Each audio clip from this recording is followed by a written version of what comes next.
Hello and welcome to Conquering Mount Scrapmore with Brenda. I'm Brenda, and today we're here with another Free Pattern Friday. Yes, it's Free Pattern Friday, and I don't know, for some reason I always get so excited when it's Free Pattern Friday.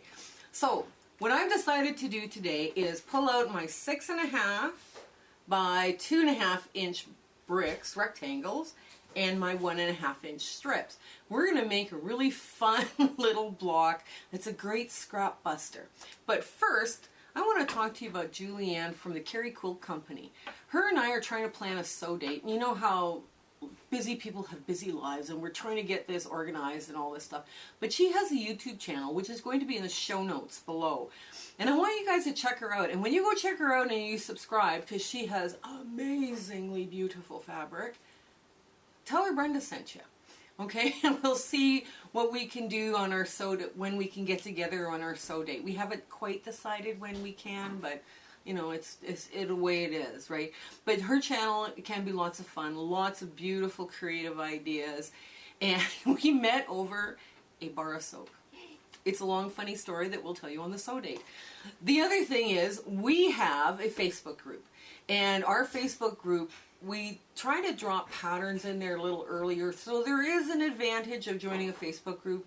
If you're really anti-Facebook, that's fine. We drop the free patterns here too. So, but give us a shout if you want to join or you need help joining. We're pretty good about approving people. But let's get to the sewing, because this is a fun block. So I've cut all my pieces out, and I'm just going to quickly go through them. For each one of these 2.5 by 6.5 inch bricks, you're going to need 4 1.5 inch squares. So if, depending how long you make your block, like if you go like, you know, 3, 4, 5, let's say you wanted a rectangle, right? You would need 4 of these for each one of these. So what I've done is I've put 12 because I have 3 2.5 by 6.5 inch rectangles. So you need 12 1.5 inch squares. Now, this is a 6.5 by 1.5 inch base, top and base, and this is 8.5 by 1.5, and you need 2 of those and 2 of those.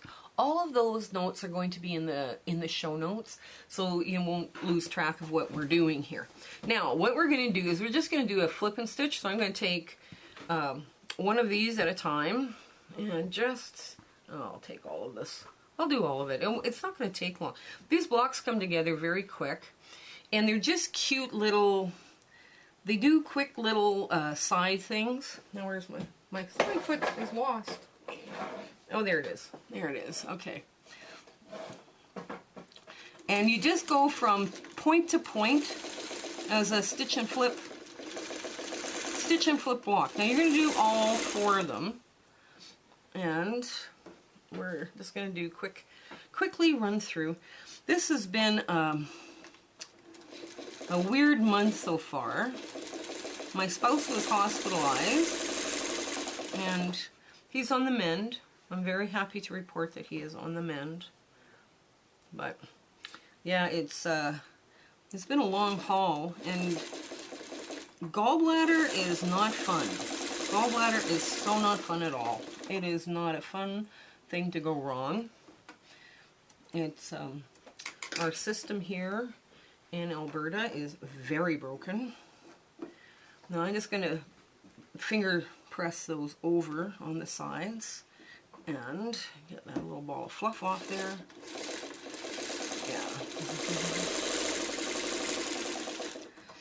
Yeah, and you want to stay more to this side of your, like when you're doing your point to point, you want to make sure before you cut the back off that your points match, right? That you make a complete square, because that's kind of important.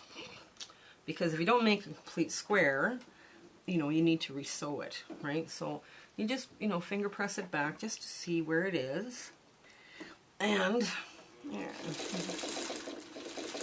And you want to stay like a thread width off of the point to this side of the square, and that's going to help you get a nice turn over.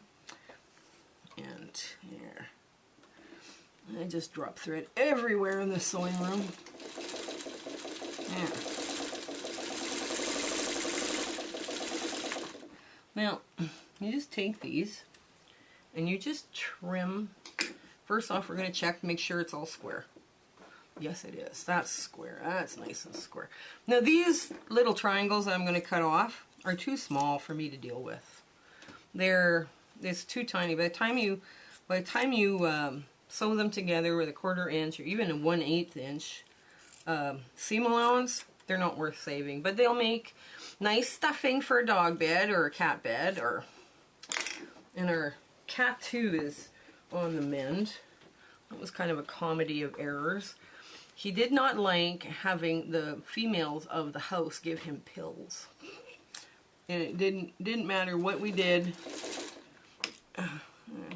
And there was some miscommunication as to what we were supposed to be giving him. But he's fine. He's gained weight back and he looks like a healthy kitty again. Oops, check first. Check first. There, yep, that's good.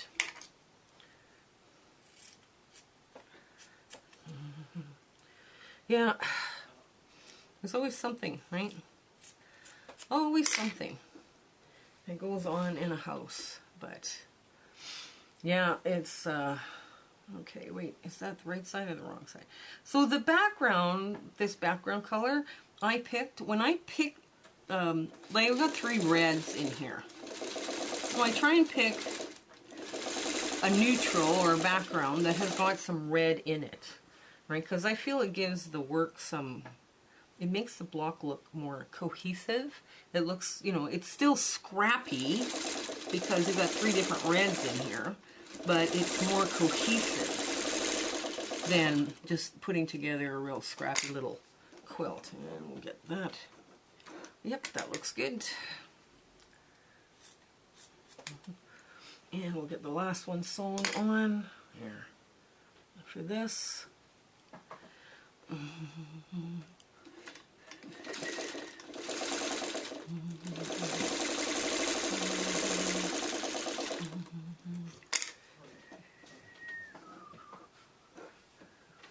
There, that looks good. Ah, and it really doesn't. If you're doing a bunch of these, you would want to do a bunch all at once, you know, and then, you know, a bunch of blocks like you would do all, you know, you would, I know, corner or snowball. I guess this is called snowballing by some. Some people call it a stitch and flip block, and some people call it other things. Oops, let's go. Make sure that works. Yes, it does. Flip it off. And put on the last block. Just line it up with the edge of your block. And this is great if you've got small scraps of white and you just want to go really, really crazy scrappy. If you're doing it this way, you know, because this is, like I say, it's a great scrap buster. If you've got a little bunch of little whites everywhere. And, oh, I should have probably checked that one before I snipped it. Okay, yeah, that works. That works. And that works. Okay.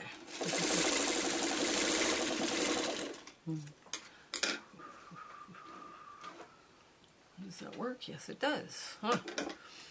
Anyways, if one didn't work because you were missing, that was too shy, then you would just put it in. Now I'm going to put it like that. So they're all laying flat, nice and flat. Now I'm going to sew these together first.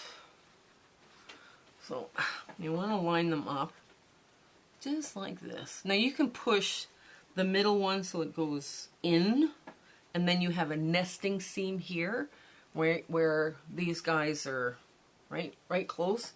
So let's do that. Oh, I need a 1/4 inch foot on here. Hang on. I have to change shoes on my sewing machine, or feet. Oh, come on. Here we go. Yeah, this 301A is such a nice machine to sew on. Okay, so, let's put this back down.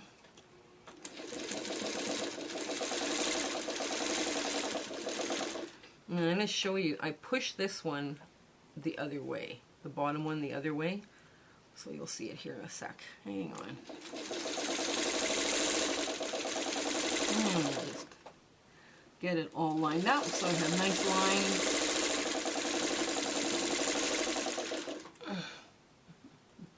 Now when I'm doing a stack of them, I would do like a stack of them. Like I would be, you know, there would be a pile, right? Like right under.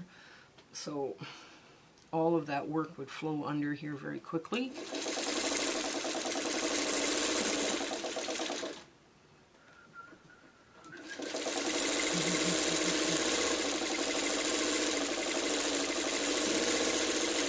Now, this is the one I nested, and I'm just going to open this up and show you what I did.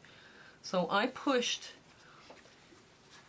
this one the other way so that it will nest and it will lie flatter, right? So I mean, I can, you know, I can do whatever now I need to do with it. So what I'm going to do is put this through. And it's just one way of helping your blocks. Sometimes you gotta, you know, you have to kind of outsmart your fabric as to which way they're going to go, and, you know. Okay, so this goes under the foot. There. And now I lay it all back in place so I know which way I'm going. Okay, this is going this way, and this is going, hang on, let me get, and I just press it over that way. Just like that. Oops, can you see? Okay, what I'm doing here, right? Okay. So then I press it just like this. Once I get this sewn on, I'll show you. Now see, this is where I would have a leader ender project. Now I'm going to press the middle one a different way so it nests again. And I'll get nice sharp little points on my block, because that's what you want. If you have the opportunity to make a nice sharp little point, do it. It's kind of silly. Okay. So this is where we're at. So they've all been snowballed now, right? They've all been snowballed now, and it's looking pretty good, looking great. So now I'm going to finish off the block by doing this. Now I'm going to sew from the side with all the seams. These have been pressed the other way now, right? So I want to sew them the other way. In the middle, I want to sew them so they lie flat. Okay, so, and we'll just get them under. This is the advantage of having a leader ender project, because I would just be sewing along and I wouldn't have to sew on this thing. I could actually build another block or two doing something else, but they've asked me not to, and I kind of agree. Now as you're coming up with, there's a reason why you put it this way, up. You want to see where your point is. And this one is, you want to sew just like a thread hair on this side here of the point, not on this side, so you don't lose your point, right? And if you have to steer to do it, that's okay. Now, you're going to lose that point there in the middle because you have to press your seams the other way, right? Okay. But hopefully, it looks like I've got a pretty good match here. We'll just take a quick look. And this is such a cute little block. I'm playing around with it, you know, you kind of, woohoo, I missed my point. I did miss my point just by a hair. Well, not really a hair. Almost. It looks pretty good from on the camera, so I probably will leave it.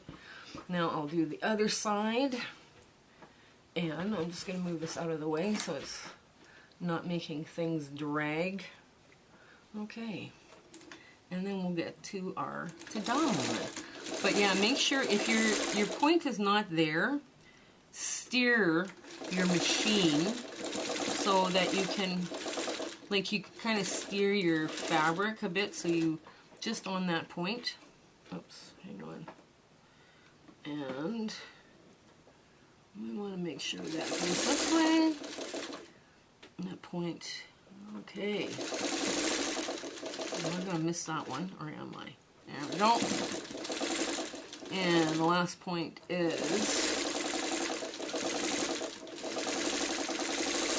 Okay, before we get too far away from the camera, I'm going to show you what I mean by your points. On the back, let me get a pencil. And I don't have a pencil. Oh, yes, I do. There it is. So, here's my points on the front, from the front. When you're doing this, your X's are here, right? That's where your thread's crossing from you snowballing or stitch and flipping on those extra triangles, right? Right there. Okay, you see the X? Now, when you're stitching, you want to be just on this side of that X, right? Right there. Okay, can you see that? Oh, right there. And that way, that's what your point looks like on the other side. Okay, we'll get to our Tada moment. Okay, so this is our cute little block that we made today, and it does come together very quickly, very simply. I haven't even had a chance to press it. I was so excited to show you the big Tada moment. And as you can see, you can put anything into this. Any colors or whatever. And this does finish at 8 inches within the quilt or 8.5 inches unfinished. So this is a nice square little block. But remember I was telling you that you can make this as long as you wanted? When I was playing around with this idea, and it seems like forever ago, but it hasn't been all that long. This is the first block I drew up, and it's been kind of sitting around in my, you know, kind of an idea to put forward and make something one day. Well, this has 4 that you can basically put together, and then you would just add 4 more 1.5 inch squares to your cutting instructions, and of course this then would be 8.5 and 8.5, right? So because you've got like 4 that are going to read 2 plus your seam allowance is 8.5. So yeah, this is an 8.5 inch strip, and this is a 8.5 inch strip, and it does work out. Now with this one, in order for me to make all my points, I press my seams open along the side, and I probably double, you know those pins that have the double points that you do? So what I did was I matched this point here with double pins, and then I just sewed it and I pressed it open. And then that way I can see all my points along here, so I don't miss any points. Now the point that I did miss here is not worth undoing and redoing. It's not. It's simply, it's less than a hair. Like I missed it by a thread. So yeah, I'm not going to panic about it. But you can play around with this one. Like I say, you can make them like a coins quilt too, right? So instead of having your typical coins quilt where it's a rectangle and then all the way down, well, you can do this to them and then give that coins quilt a little bit different look, and then put a side on it, like put sashing in between your rows of coins. Well, with this little snowballing. So like I say, this is a great scrap buster. I hope you check out Julieanne at the Cary Quilt Company. Tell her Brenda sent you, and I hope you have an absolutely amazing week ahead, and everything goes really well for you. Okay, take care. Bye. My husband and I would like to thank you for watching today. We're so happy about the way our channel has grown, and we just want to wish you so well in your journey along with us. Please like, share, and subscribe, and tell your friends. Now, the next thing is this quilt. We are wondering if you guys would like this quilt as a free sew along on this channel this fall, this coming fall, winter. We were kind of thinking that this one would be really fun to do. We could do it in a larger size or a smaller size, it's up to you, but this one was a lot of fun to make. And it's all, it lends itself to being hand stitched, but you can also do this on a sewing machine as well. So let us know in the comments below. Remember, share, like, subscribe, tell your friends. Okay, have a great week ahead. Bye!